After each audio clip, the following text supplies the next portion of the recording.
Olá pessoal, professor Fabiano aí de volta, agora para trazer as dicas da etapa 2 de Geografia da Escola Estilos EGAD, para vocês usarem a apostila como material de apoio e esse vídeo também para poderem realizar atividades do trabalho e da avaliação de Geografia da etapa 2. Na etapa 1 nós falamos dos aspectos físicos da Geografia, do planeta, dos meios de localização e de orientação. Agora nós vamos falar dos aspectos populacionais na etapa 2. Nós vamos trabalhar os aspectos populacionais da geografia. Os aspectos populacionais, se trabalha muito no IBGE, que é o Instituto Brasileiro de Geografia e Estatística, é através da geografia que se estuda as características, o comportamento, as questões socioeconômicas das populações, tá?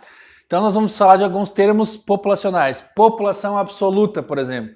População absoluta é a população total de um local. Hoje, no país, no estado, no município, tem o total de pessoas. Isso chama-se população absoluta, tá? E alguns exemplos aqui, então. No mundo, nós temos hoje 7 bilhões e 700 milhões de habitantes. Mais de 7 bilhões e meio de habitantes. É a população absoluta, total do mundo, tá? No Brasil, nós temos 209 milhões e 500 mil habitantes. Essa é a população absoluta do Brasil, do nosso país. Rio Grande do Sul tem 11 milhões e 29 mil habitantes. E em Porto Alegre, para vocês terem uma ideia, tem 1,5 milhões de habitantes.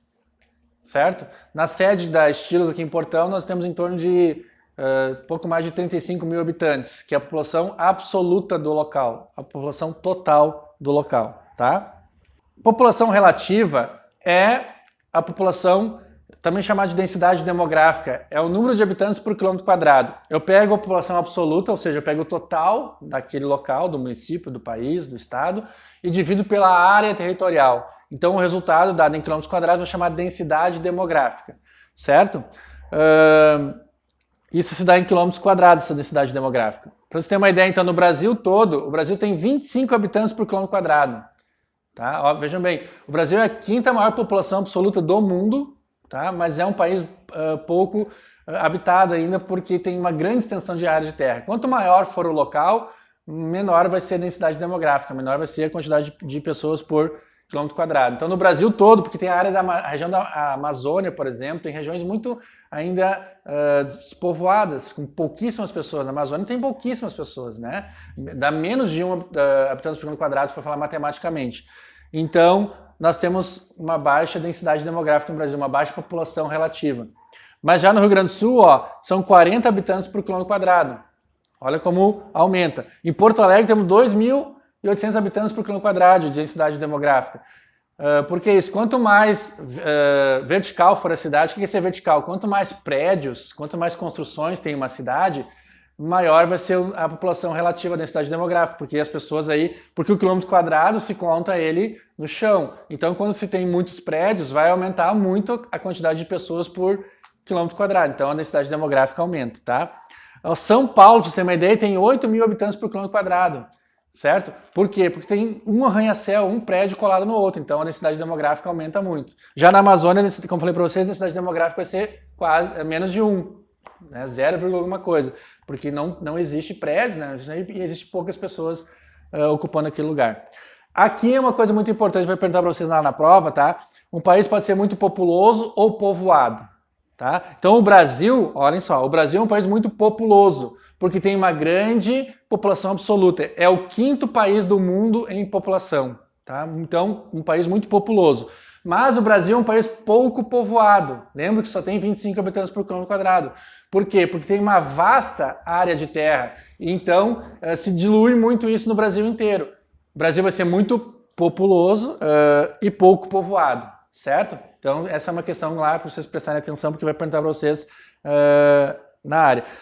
E uma região muito superpovoada é aquela, então, que vai ter muita gente e provavelmente não vai ter condições de sustentar com seus recursos próprios aquelas pessoas que estão naquele local. Então vem uma expressão superpovoada, quando tem muita gente e não se consegue dar a subsistência, não consegue se manter o sustento das pessoas daquela região, tá? Então, ó, o Brasil, bem claro para vocês, o Brasil é um país populoso e pouco povoado, porque tem muita população absoluta, mas tem uma baixa densidade demográfica, uma baixa população relativa.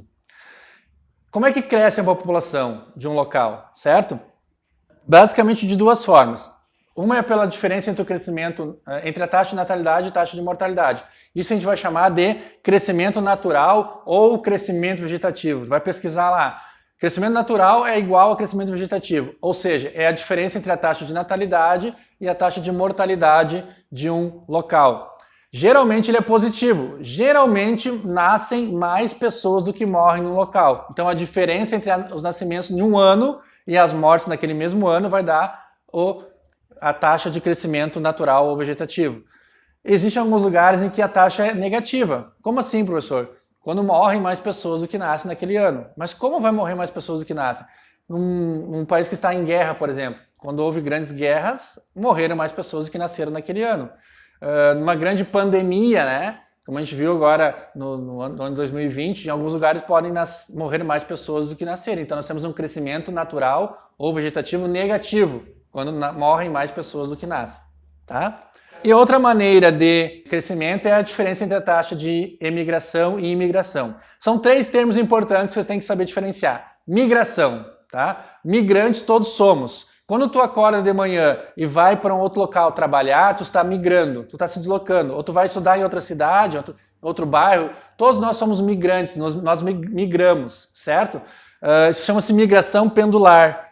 Quando eu saio de um local e vou para outro, para trabalhar, para estudar. Tem algumas expressões que chamam algumas cidades, são cidades dormitórios, porque nas cidades dormitórios as pessoas só vão dormir, não tem empresas, não gera muitos empregos, então elas dormem ali, elas têm residência ali, mas elas migram, vão trabalhar ou estudar em outra cidade ou região mais próxima. Chama-se migração pendular, todos nós fazemos isso.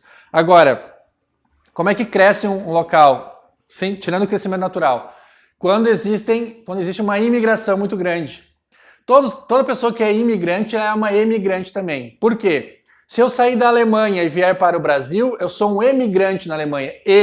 O prefixo E de saída. Tá? E imigrante no país que eu entrei. No Brasil, no caso, sou um imigrante. Então, o alemão que saiu da Alemanha, ele é um emigrante na Alemanha e um imigrante no Brasil. Tá? Então, tem alguns locais que vão aumentar muito porque tem atrativos, né? Locais que geram mais empregos, locais que têm muitas indústrias, locais que não têm desastres naturais, por exemplo, né? Não tem furacões, não tem enchentes, locais menos violentos. Eles vão atrair pessoas, então eles vão crescer, os municípios vão crescer pela diferença da imigração e da imigração. E outros países vão diminuir porque tá tendo muita violência naquele local. Tem um desastre natural todo ano, enchente ou seca ou um furacão, as pessoas começam a sair daquele local, então vai diminuir o número total de habitantes, tá? Então essas duas formas de crescimento populacional, crescimento natural ou vegetativo, ou pela diferença entre a taxa de emigração e imigração. E aqui também nós vivemos um processo agora, até a metade do século passado, gente, assim, eu estou falando de menos de 100 anos aí, falando de 70 anos, a população, por exemplo, brasileira, mais de 75% ela era rural. As pessoas viviam no campo. Né? As pessoas tinham uma taxa de natalidade muito grande, 10, 12 filhos, e todos viviam no trabalho rural. Quando a gente vai estudar na etapa 3 isso, quando vocês chegarem lá, o tipo de industrialização no Brasil ela foi um pouco atrasada. Então, quando chegou a indústria no Brasil, as pessoas trabalhavam 14 a 16 horas nas indústrias.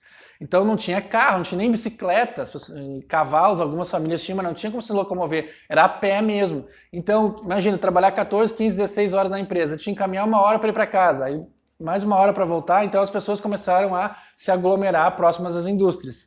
E aí isso provocou o êxodo rural, que é uma expressão que vocês vão ver lá no trabalho também. Êxodo rural é a saída do campo para a cidade. As pessoas migram do campo e vão fixar-se próximo da cidade. Isso vai trazer uma série de consequências que a gente vai ver na etapa 3 também lá, os bolsões de pobreza, a periferia, as favelas, né? Porque as pessoas foram morar próximas às indústrias, mas sem nenhuma estrutura, sem nenhum planejamento. Isso vai trazer consequências bem ruins que a gente vai ver depois. Tá? Mas então, êxodo rural é a saída do campo para a cidade. Hoje nós temos, ao contrário, inverteu o número, nós temos em torno de 70%, 75% da população urbana e só 25%, 20% da população vivendo no campo, no Brasil. Tá?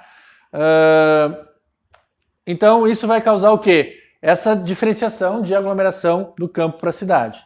Tá?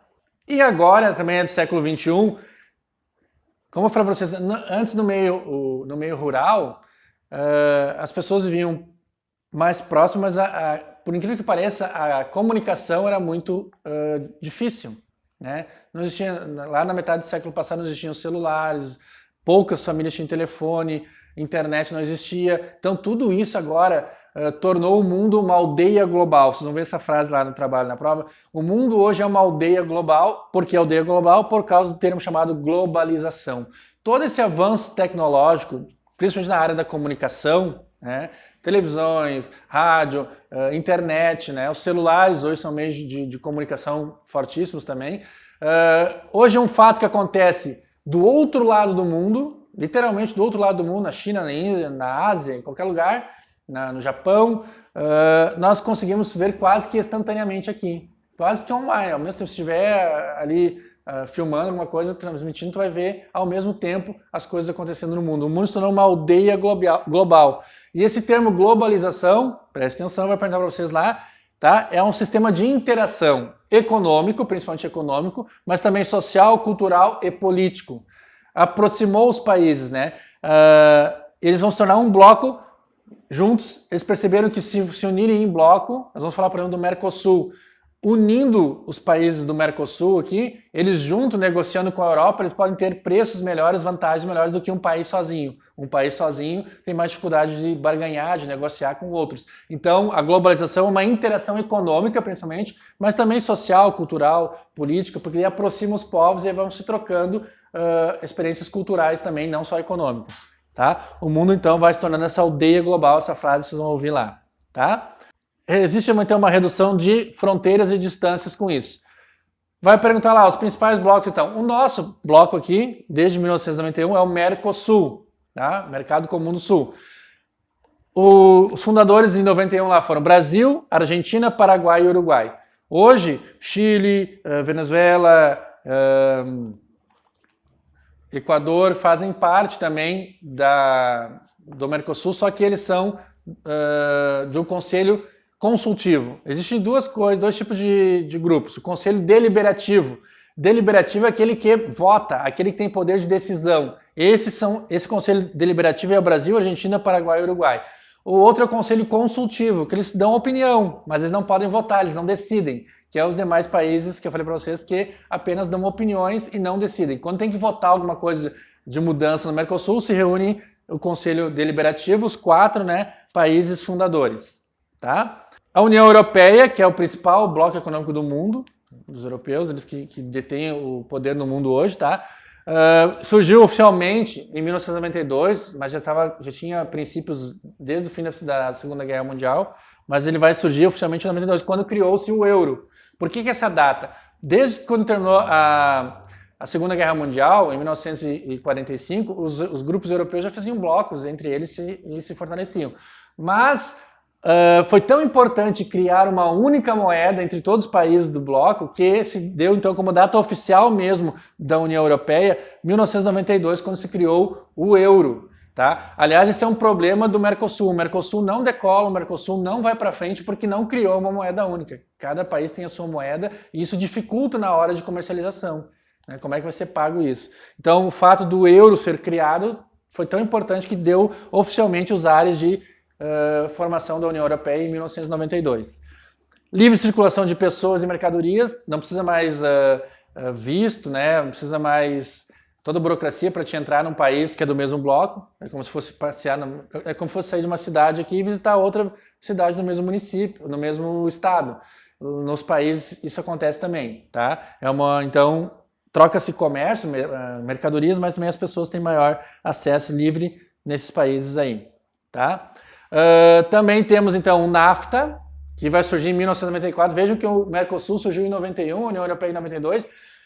Aí os Estados Unidos, que sempre está tentando a hegemonia do mundo, ele ficou tão preocupado com isso que vai criar um bloco chamado NAFTA entre eles, Estados Unidos, Canadá e México, porque ele ficou preocupado com o possível crescimento do Mercosul. O Mercosul podia criar um domínio muito grande e aí ameaçar o domínio norte-americano no nosso continente. Então eles criam o NAFTA exatamente para frear o Mercosul. Vai ser uma questão lá que vai perguntar para vocês. O objetivo principal do NAFTA, que é o Acordo de Livre Comércio, entre Canadá, Estados Unidos e México é frear o crescimento do Mercosul, para os Estados Unidos não perder o domínio no comércio do continente americano. E também existem outros blocos, tá? Já falamos aí, União Europeia, NAFTA, Mercosul, e tem lá os tigres asiáticos, tá? São 4 países da Ásia, Hong Kong, Singapura, Coreia do Sul e Taiwan. Por que tigres asiáticos? Porque lá o tigre é um elemento natural, né, um animal natural que representa prosperidade, força. Então, um bloco muito forte que ganhou esse nome de tigres asiáticos, tá? Isso já é mais antigo ainda do que a criação desses blocos agora da globalização. Os tigres asiáticos têm já história desde 1970, tá? Porque eles alcançaram um acelerado desenvolvimento industrial. Eles tinham muita mão de obra, matéria-prima, então a indústria cresceu muito nesses 4 países, tanto é que eles exportam hoje, né, grande parte dos produtos para o mundo inteiro. Então se tornaram os tigres asiáticos, tá? Por causa da agressividade do tigre, da força do tigre, eles vão então receber esse nome aí, tá? Então essas foram as dicas da atividade, do trabalho e da prova da etapa 2 de Geografia, os aspectos populacionais e a organização populacional no mundo e os blocos econômicos como estão organizados. Obrigado pela atenção e até o próximo vídeo.